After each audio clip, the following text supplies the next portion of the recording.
एडगेट अभ्यास पुस्तिका कक्षा 8 सामाजिक विज्ञान के सामाजिक एवं राजनीतिक जीवन 3 अध्याय 7 के प्रश्नोत्तर हल करेंगे। अध्याय 7 का नाम है जन सुविधाएं। चलिए बच्चों, प्रश्न नंबर 1 देखते हैं। हमारे देश की सरकार को सर्वाधिक आय प्राप्त होती है। ऑप्शन ए आयकर से, ऑप्शन बी सीमा शुल्क से, ऑप्शन सी निगम कर से, ऑप्शन डी केंद्रीय उत्पाद शुल्क से। इसमें सही ऑप्शन है ऑप्शन ए आयकर से। तो उत्तर में हम लिखेंगे ऑप्शन ए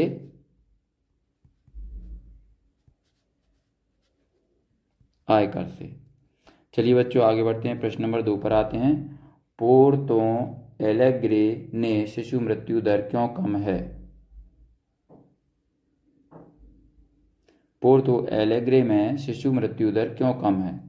इसमें ऑप्शन ए में दिया है यहाँ जल सुविधा पर्याप्त नहीं है, ऑप्शन बी यहाँ जल सुविधा में निजी भागीदारी है, ऑप्शन सी यहाँ का पर्यावरण अच्छा है, ऑप्शन डी यहाँ स्वच्छ जल सस्ता व सुलभ है।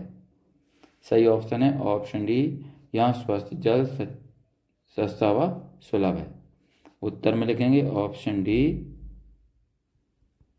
यहाँ स्वच्छ जल सस्ता व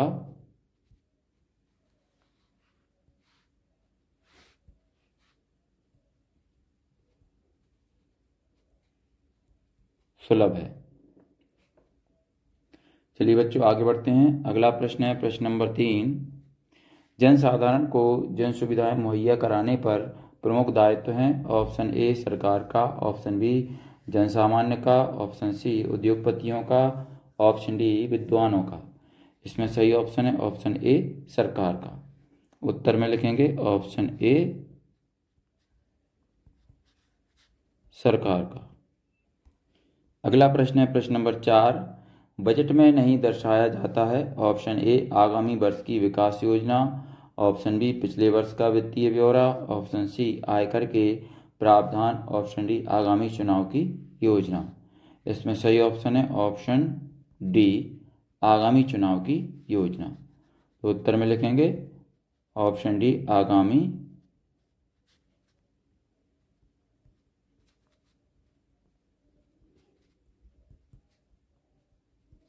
चुनाव की योजना। अगला प्रश्न है प्रश्न नंबर 5। कंपनी के संबंध में सही कथन नहीं है। ऑप्शन ए कंपनी व्यावसायिक संस्था है, ऑप्शन बी इसकी स्थापना निजी व सरकार द्वारा की जाती है, ऑप्शन सी कंपनियों पर स्वामित्व निजी लोगों व सरकार का होता है, option D Tata steel company व इंडियन ऑयल कंपनी सरकारी है। इसमें सही ऑप्शन है option D Tata steel company व इंडियन ऑयल कंपनी सरकारी है। चलिए बच्चों आगे बढ़ते हैं। अगला प्रश्न है प्रश्न नंबर 6। रिक्त स्थानों की पूर्ति कीजिए। इसमें नंबर ए पर दिया है जन सुविधाओं का संबंध हमारी खालिस्तान में लिखेंगे मूलभूत जरूरतों से होता है। इसके बाद बी नंबर पर आते हैं। भारतीय संविधान खालिस्तान में लिखेंगे 6 से 14 वर्ष की आयु के सभी बच्चों को शिक्षा के अधिकार की गारंटी देता है। अगला है सी नंबर पर भूमिगत जल स्तर में सुधार खालिस्तान में लिखेंगे जलापूर्ति आवश्यक है। अगला है डी जिन स्थानों पर जल आपूर्ति निजी हाथों में हो वहां पानी की कीमत खालिस्तान में लिखेंगे अधिक होती है। अगला है ई नंबर देश के प्रत्येक नागरिक को खालिस्तान में लिखेंगे जन सुविधाएं पाने का अधिकार है। अगला है प्रश्न नंबर 7। भारतीय संविधान के अनुच्छेद 21 के अंतर्गत पानी को जीवन का अधिकार मानने का क्या आशय है? उत्तर में लिखेंगे भारतीय संविधान के अनुच्छेद 21 के अंतर्गत पानी को जीवन का अधिकार मानने का आशय यह है कि अमीर गरीब हर व्यक्ति का यह अधिकार है कि उसे सस्ती कीमत पर दैनिक जरूरतों को पूरा करने के लिए पर्याप्त मात्रा में पानी मिले, अर्थात पानी तक सार्वभौमिक पहुंच होनी चाहिए। चलिए बच्चों अब इसके बाद प्रश्न नंबर 8 पर आते हैं। मेलापुर में लोग बोरवेल के पानी का उपयोग पीने के लिए क्यों नहीं करते हैं? उत्तर में लिखेंगे मैलापुर में बोरवेल का पानी खारा है।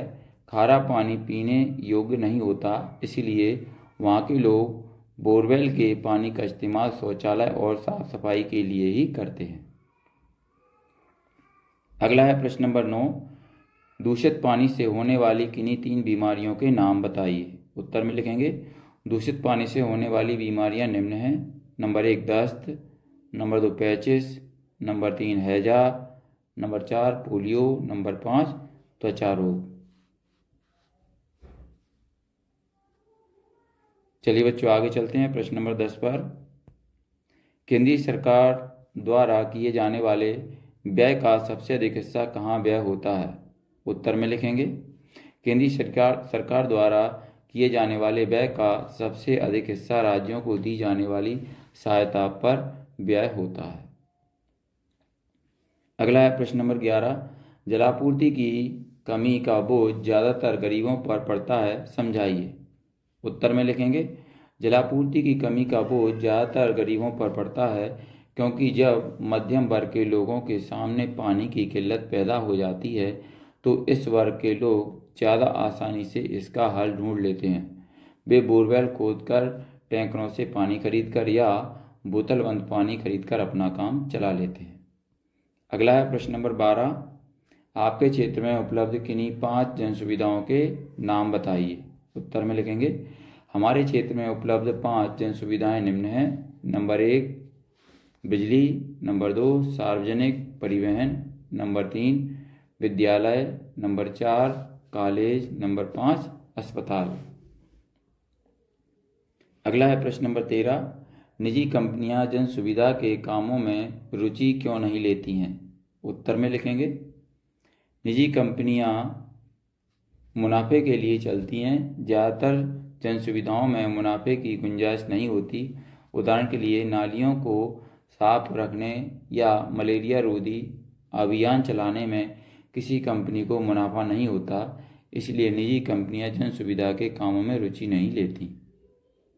अगला है प्रश्न नंबर 14, केंद्र सरकार की आय के स्रोत कौन कौन से हैं।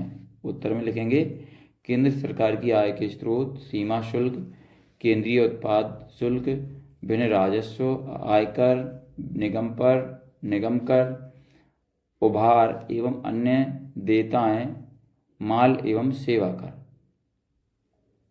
अगला है प्रश्न नंबर 15, कोई एक उदाहरण देकर समझाइए कि जलापूर्ति की जिम्मेदारी निजी कंपनियों को क्यों नहीं दी जानी चाहिए।